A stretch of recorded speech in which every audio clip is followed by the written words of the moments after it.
బానర్తో పాటు ఎదిగిన హీరో విష్ణు మంచు.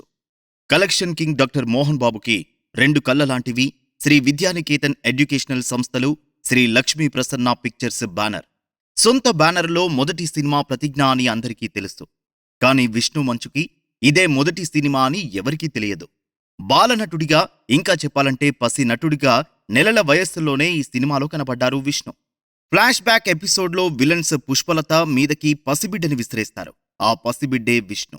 షాట్లో పుష్పలత మీదకి విష్ణుని విసిరేసింది మోహన్ బాబే. ఏమాత్రం అవతల ఆర్టిస్టు పుష్పలత అలర్ట్గా లేకపోతే విష్ణుకి పెద్ద ప్రమాదం జరిగి ఉండేది. షాట్ బాగా రావాలన్న తాపత్రయం తప్పితే ఒక్క క్షణం కన్నబిడ్డ జాగ్రత్త గురించి ఆలోచించలేదని ఆ రోజు సంఘటన తలుచుకుని మోహన్ బాబు తల్లడిల్లిపోతూ ఉంటారు. రగిలే గుండెలు సినిమాలో మోహన్ బాబు ప్రభ కుమారుడిగా, బాలనటుడిగా నటించారు విష్ణు.